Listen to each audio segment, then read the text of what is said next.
اعوذ باللہ من الشیطان الرجیم، بسم اللہ الرحمن الرحیم۔ ماڈیول ایمانیات کے باب توحید کا لیکچر 4۔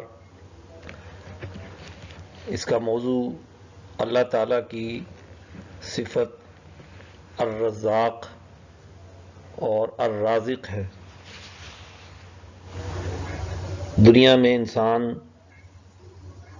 اپنے فائدے کے لیے بہت سی چیزیں حاصل کرتا ہے،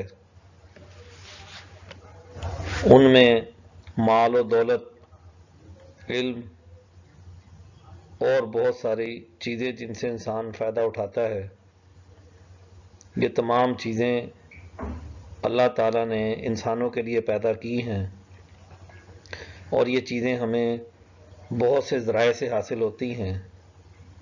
ملکوں کے بادشاہ اس کا اہتمام کرتے ہیں، حکمران اس کا اہتمام کرتے ہیں، اور پھر بہت سے لوگ شامل ہو کر وہ چیز ہمارے والدین کے ذریعے ہم تک پہنچتی ہے، اور پھر ہم خود بھی رزق کے ذرائع کو استعمال کر کے اور اپنے لیے وسائل پیدا کرتے ہیں۔ تو یہ تمام کی تمام چیزیں کسی نہ کسی ذریعے سے ہم تک پہنچتی ہیں، لیکن جب ہم پوری کائنات پہ ایک نظر ڈالتے ہیں، اس کے نظام پر نظر ڈالتے ہیں، تو ہمیں معلوم ہوتا ہے کہ ایک برتر ذات ہے، ایک ہستی ہے جو اس پوری دنیا کو یہ چیزیں فراہم کر رہی ہے۔ تو ہم ان ذرائع کا شکریہ ادا کرتے ہیں کہ وہ ہمارے لیے یہ چیزیں ہم تک پہنچاتے ہیں۔ تو ایسے ہی اللہ جو الرزاق ہے، رزق کے یہ تمام وسائل پیدا کرنے والا ہے، تو وہ بہت زیادہ جو ہے اس کا شکر ادا کرنا چاہیے۔ اور یہ اگر ہم ان ذرائع کو اصل مان لیں گے تو یہ بھی شرک کا ایک درجہ ہوگا۔ قرآن حکیم کی دوسری صورت سورۃ البقرہ کی آیت 212 میں ارشاد باری تعالی ہے: زُيِّنَ لِلَّذِينَ كَفَرُوا الْحَيَاةُ الدُّنْيَا وَيَسْخَرُونَ مِنَ الَّذِينَ آمَنُوا وَالَّذِينَ اتَّقَوْا فَوْقَهُمْ يَوْمَ الْقِيَامَةِ وَاللَّهُ يَرْزُقُ مَن يَشَاءُ بِغَيْرِ حساب۔ اللہ تعالیٰ فرماتے ہیں: زُيِّنَ لِلَّذِينَ كَفَرُوا الْحَيَاةُ الدُّنْيَا، کہ کافروں کو دنیا کی زندگی بھری لگتی ہے، وَيَسْخَرُونَ مِنَ الَّذِينَ آمَنُوا، اور وہ ان لوگوں کا مذاق اڑاتے ہیں جو ایمان لائے، وَالَّذِينَ اتَّقَوْا فَوْقَهُمْ يَوْمَ الْقِيَامَةِ، حالانکہ جو لوگ پرہیزگار ہیں وہ قیامت کے دن ان سے بالاتر ہوں گے۔ وَاللَّهُ يَرْزُقُ مَن يَشَاءُ بِغَيْرِ حساب، اور اللہ جسے چاہے بے حساب رزق دیتا ہے۔ اس آیت میں بڑا واضح کر دیا گیا کہ کافر لوگ جو ہیں وہ دنیا کی زندگی کی جو زیب و زینت ہے وہ ہی ان کو بھری لگتی ہے، اور انہیں اگلے دور کی کوئی فکر نہیں ہے۔ یہ دوسروں کا اس زیب و زینت کے لیے دوسروں کا حق مارنا بھی اپنے لیے جائز سمجھتے ہیں۔ یہ معاشرے کے پسماندہ طبقے کے حقوق ادا نہیں کرتے اور اپنے لیے مال و دولت اکٹھی کرتے ہیں، حالانکہ یہ ان سے محنت کرواتے ہیں۔ تو یہاں پر یہ مکہ کے جو مشرکین تھے یہ مذاق اڑایا کرتے تھے حضرت بلال، حضرت عمار اور حضرت صہیب رضوان اللہ اجمعین اور جو کمزور صحابہ تھے، تو ان کو دیکھ کر یہ کہتے تھے کہ یہ وہ لوگ ہیں جنہوں نے جو کہتے ہیں کہ مکہ کے سرداروں پر ہم نے حکومت کرنی ہے، ان پر غلبہ حاصل کرنا ہے، تو یہ لوگ ان کا مذاق اڑایا کرتے تھے۔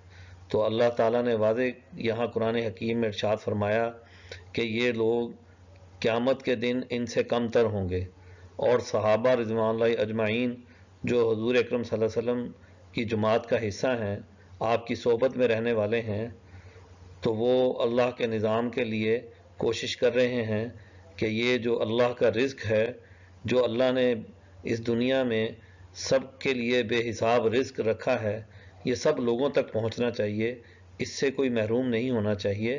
تو ہم نے یہ دیکھا کہ یہ جن لوگوں کا مذاق اڑایا جا رہا تھا تو یہ لوگ اگلے دور میں پوری دنیا پر غالب آ گئے. تو یہ اس بات کا واضح اعلان ہے کہ جب اس دنیا کے بعد کا بھی جو دور ہوگا قیامت کے دن، اس میں بھی یہ ان کافروں سے جو ان کا مذاق اڑاتے ہیں ان سے بالا تر ہوں گے. قرآن حکیم کی سورت نمبر 67 سورت الملک کی آیت 20، 21، 22 کا مطالعہ کریں گے. اللہ تعالیٰ فرماتے ہیں امن ھذا الذی هو جند لکم ینصرکم من دون الرحمن ان الکافرون الا فی غرور امن ھذا الذی یرزقکم ان امسک رزقا بل لجوا فی عتو ونفور افمن یمشی مکبا علی وجہہ اہدی امن یمشی سویا علی صراط مستقیم. اللہ تعالیٰ فرماتے ہیں امن ھذا الذی هو جند لکم ینصرکم من دون الرحمن، یہ تو بتاؤ بھلا تمہارا وہ کون سا لشکر ہے جو رحمان کے مقابلے میں تمہاری مدد کرے گا. ان الکافرون الا فی غرور، کچھ نہیں، کافر تو دھوکے میں پڑے ہوئے ہیں. امن ھذا الذی یرزقکم ان امسک رزقا، بھلا وہ کون ہے جو تم کو روزی دے گا اگر اللہ اپنی روزی بند کر لے. بل لجوا فی عتو ونفور، کچھ نہیں بلکہ وہ سرکشی اور نفرت میں اڑے بیٹھے ہیں. افمن یمشی مکبا علی وجہہ اہدی امن یمشی سویا علی صراط مستقیم افمن یمشی مکبا علی وجہہ اہدی، پس کیا وہ شخص جو اپنے منہ کے بل اوندھے چلتا ہے وہ زیادہ راہ راست پر ہے، یا امن یمشی سویا علی صراط مستقیم، وہ زیادہ راہ راست پر ہے جو سیدھے راستے پر سیدھا چلتا ہے. ان تینوں آیات میں اللہ تعالیٰ انسان کو سوچنے پر متوجہ کر رہے ہیں، اس کے سامنے سوال رکھ رہے ہیں. ایک کا تعلق سیاسی قوت کے ساتھ ہے، دوسرے سوال کا تعلق معیشت کے ساتھ ہے، اور تیسرے سوال کا تعلق افکار اور نظریات پر ہے.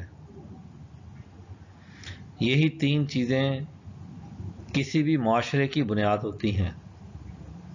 ہر معاشرہ کسی ایک نظریے پر قائم ہوتا ہے اور پھر اس نظریے پر وہ اپنے آپ کو اکٹھا کرتا ہے.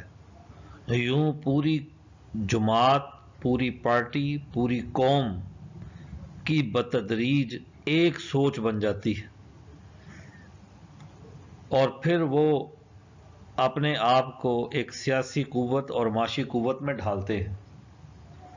تو اب یہاں پر اللہ تعالیٰ ایک سوال رکھتے ہیں کہ وہ لوگ جو اللہ کے احکامات کا انکار کرتے ہیں، کہ ان سے پوچھو کہ تمہارا کون سا لشکر ہے جو اللہ کے مقابلے میں تمہاری مدد کرے گا. تو اللہ تعالیٰ فرماتے ہیں کہ کچھ بھی نہیں، کوئی ایسی چیز ان کے پاس قوت اور طاقت نہیں ہے، بس یہ دھوکے میں پڑے ہوئے ہیں، غرور میں ہیں. یہ دیکھیے کہ جب اللہ تعالیٰ کے احکامات کو چھوڑ کر کوئی اپنا نظام بناتا ہے تو پھر وہ سرکش ہو جاتا ہے، وہ سرکشی کرتا ہے، راہ راست سے ہٹ جاتا ہے. اب وہ اس وقت تک چلتا ہے جب تک اس کے مقابلے پر کوئی ایسی قوت نہیں آ جاتی جو اللہ کے احکامات کو ماننے والی. اللہ کے احکامات کو ماننے والی قوت جب اس کے مقابلے پر آتی ہے تو پھر وہ جتنا بھی طاقتور ہو، اس کی جتنی بھی فوجیں ہوں، وہ ناکام ہو جاتا ہے۔ تاریخ میں ایسی بہت سی مثالیں موجود ہیں، قرآن حکیم کے قصے موجود ہیں کہ فرعون کے مقابلے میں جب موسیٰ علیہ السلام نے اپنی قوم کو شعور دیا تو پھر موسیٰ علیہ السلام کی طاقت کے مقابلے میں فرعون کی طاقت نہیں ٹھہر سکی۔ اب یہ رحمان کا لشکر جس دور میں بھی پیدا ہوا اس نے اپنے مقابل دگنی تگنی طاقت کو بھی شکست دی، اور یہ قوت جو اللہ کے احکامات پر قائم ہوتی ہے یہ معاشرے میں امن و امان قائم کرنے کے لیے آگے بڑھتی ہے۔ معاشرے میں جو انارکی پیدا کی ہوتی ہے، جو معاشی بھوک پیدا کی گئی ہوتی ہے، جو خوف کی حالت پیدا کی گئی ہوتی ہے، اس کو ختم کرتی ہے۔ حضور اکرم صلی اللہ علیہ وسلم اور جماعت صحابہ نے بھی اللہ کے احکامات کو قائم کرنے کے لیے جدوجہد اور کوشش کی، تو تھوڑی تعداد میں ہونے کے باوجود آپ دیکھیے کہ غزوہ بدر میں جب یہ رحمان کا لشکر مشرکین کے لشکر کے مقابلے پر آیا تو ان کو شکست ہو گئی، اور اسی طرح ہم اس کے بعد بھی پورا سلسلہ دیکھتے ہیں۔ تو اس لیے یہ کافروں کا غرور ہے، اور یہ غرور صرف اسی وجہ سے ہے کہ ان کے مقابلے میں کوئی رحمان کا لشکر جو ہے وہ ابھی نہیں آیا۔ جب کوئی لشکر خود کو اللہ کے احکامات کی روشنی میں منظم کرے گا تو وہ معاشرے کی حالت بدل دے گا۔ اسی طرح اگلا سوال یہ پوچھا کہ بھلا کون ہے جو تم کو روزی دیتا ہے؟ اگر اللہ اپنی روزی بند کر لے، جیسے پہلے بھی رزق کے موضوع میں الرزاق اور الرازق کے موضوع میں یہ بات ہوئی کہ ان سب رزق کے جتنے بھی حصول کے ذرائع ہیں یہ سب اللہ کے پیدا کیے گئے ہیں، اور اللہ ہی ان کا مالک ہے، اور دنیا میں وہ قوت اس کا نظم و نسق چلاتی ہے جو اللہ کے احکامات کے مطابق کام کرتی ہے۔ تو یہاں پر جو اللہ کے حکموں کو چھوڑ کر اپنے طریقے سے معاشرے کے اندر وسائل کی تقسیم کرتے ہیں، اپنے طریقے سے کرنے سے کیا مراد ہے؟ اپنے لیے زیادہ اکٹھا کر لیتے ہیں اور معاشرے کو اس میں سے بہت ہی معمولی حصہ دیتے ہیں، جس کی وجہ سے اکثریتی طبقہ غربت اور پسماندگی کی حالت میں رہتا ہے۔ تو اللہ نے کہا کہ یہ لوگ سرکش ہیں اور نفرت سے بھرے بیٹھے ہیں، اور کوئی وجہ نہیں۔ تو پھر ایسے سرکشوں اور نفرت کرنے والوں کا انجام تاریخ میں بھی دیکھا گیا، اور آئندہ بھی یہ کبھی کامیاب نہیں ہوں گے۔ اب آگے کیا ہے کہ اب آپ ذرا سوچئے کہ ایک شخص الٹے ہو کر چلتا ہے تو وہ صحیح الٹے ہو کر چلنے سے کیا مراد ہے کہ اللہ نے اس دنیا کے جو قوانین مقرر کیے، انسانی فطرت کے مطابق جو احکامات اور اصول دیے، وہ سیدھا راستہ ہے، جس کا سورہ فاتحہ میں بتایا گیا کہ یہ صراط مستقیم ہے۔ وہ زندگی کے ہر دائرے کے اندر صراط مستقیم کو اپنانا۔ اب ایک شخص الٹا ہو کے چلے اور ایک شخص سیدھی ٹانگوں پر چلے تو صحیح کون ہے؟ تو ایسے ہی ایک اللہ کے احکامات کو جو انسانیت کے فائدے کے ہیں اس کے مطابق معاشرے کا نظم و نسق بنا کر چلتا ہے، اور ایک اللہ کے حکموں کو چھوڑ کر انسانوں کے بنائے ہوئے نظم و نسق کے مطابق چلنے کی کوشش کرتا ہے، تو کون درست راستے پر ہوگا؟ معاشروں کا تجزیہ کریں اور آپ کے سامنے چیزیں واضح ہو جائیں گی۔ اگر کسی زمانے میں کوئی لشکر کامیاب ہے، کوئی رزق کے وسائل پر قبضہ کر کے کوئی کامیاب ہے، کوئی غلط راستہ اپنا کر ہمیں کامیاب نظر آتا ہے، تو وہ کامیاب نہیں ہے۔ اصل بنیادی وجہ یہ ہے کہ اس کے مقابلے پر ابھی رحمان کا لشکر آیا ہی نہیں۔ تو اس لیے آج قرآن پڑھنے والوں کو یہ شعور حاصل کرنا چاہیے، یہ سمجھ حاصل کرنے چاہیے اللہ کا راستہ کون سا ہے، اللہ کے احکامات کیا ہیں۔ اللہ اپنے بندوں کے لیے ایک اچھا پرامن اور خوشحال معاشرہ قائم کرنا چاہتے ہیں۔ قرآن نے جا بجا اس ایک پرامن اور خوشحال معاشرے کی بات کی ہے، اور وہی معاشرہ جو ہے اللہ کا معاشرہ ہے، جہاں پر امن بھی سب کے لیے ہو، خوشحالی بھی سب کے لیے ہو، علم کے تمام ذرائع ان کو مہیا ہوں اور آسانی سے مہیا ہوں، اور جس کے نتیجے میں ان میں شعور آئے اور وہ معاشرے کی فلاح و بہبود کے لیے کام کریں۔ صدق اللہ العظیم۔